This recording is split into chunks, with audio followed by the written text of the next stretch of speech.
Hai Bes, gimana kabarnya buat yang baru aja memulai menabung emas atau baru aja mau mempelajari gimana sih caranya menabung emas itu? Sebenarnya nih caranya cukup mudah dan simple, tetapi tujuannya untuk menabung emas itu apa? Nah itu tuh yang mesti didahulukan terlebih dahulu. Niat tujuan menabung itu apa? Sampai-sampai nih Direktur Utama PT Pegadaian Damar Latri Setiawan memberi peringatan loh kepada seluruh masyarakat setelah fenomena orang yang berbondong-bondong nih membeli emas sampai tabrak-tabrakan, sampai antri panjang. Jadi Damar ini menghimbau masyarakat untuk membeli emas bukan karena ikut-ikutan atau FOMO, tetapi membeli emas itu harus dilakukan dengan tujuan investasi yang jelas loh. Pengaruh fundamental yang mempengaruhi harga emas itu. Para investor harus benar-benar berhati-hati untuk menilai hal ini, jangan ikut-ikutan saja. Jadi yang dimaksud investor itu adalah kita-kita ini yang beli emas gitu loh. Untuk apa? Untuk investasi tapi jangka panjang. Jadi perlu dicatat banget ya bahwa investasi emas ini bersifat jangka panjang loh ya, bukan baru sekarang nabung besok udah nanya profitnya kapan. Enggak gitu guys. Jadi Bapak Damar ini juga menyebutkan emas bukan instrumen investasi trading loh ya, atau investasi jangka pendek, bukan sama sekali. Karena menurut Bapak ini emas itu sudah terbukti nilainya mengikuti bahkan melampaui inflasi guys.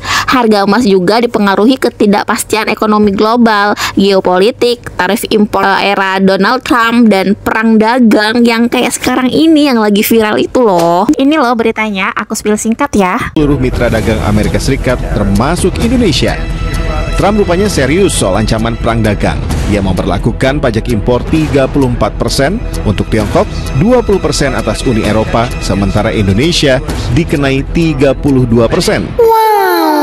Jadi nih, dalam waktu dekat perlu sekali untuk diperhatikan pengaruh fundamentalnya. Tapi untuk jangka panjang insya Allah emas pasti naik. Nah contohnya lagi nih, kalau kalian beli emas fisik, itu kalian juga mesti berhati-hati dan teliti, jangan sampai kena tipu. Harus benar-benar memastikan keasliannya gitu loh. Terutama bagi teman-teman yang ingin membeli emas pada toko emas konvensional, harus benar-benar hati-hati dan memastikan keaslian emas tersebut. Nah kalau LJK seperti PT Pegadaian yang menjalankan kegiatan belian itu akan diawasi. Lalu untuk toko emas, apakah OJK akan melakukan pengawasan? Tentu tidak, karena mereka tidak dalam cangkupan atau diklasifikasikan sebagai lembaga jasa keuangan. Tentu sebelumnya harga emas naik drastis dalam beberapa pekan terakhir.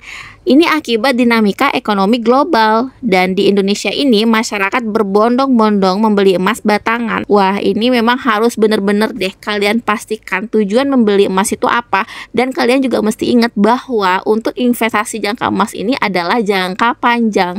Ini bukan jangka pendek maupun trading ya. Maka dari sekarang pastikan apa tujuan Anda agar semua dapat dikerjakan atau dilakukan dengan konsisten. Karena setiap hal yang Anda pikirkan dengan matang, dengan sebaik-baiknya, tentu semua itu akan berdampak kepada masa depan Anda.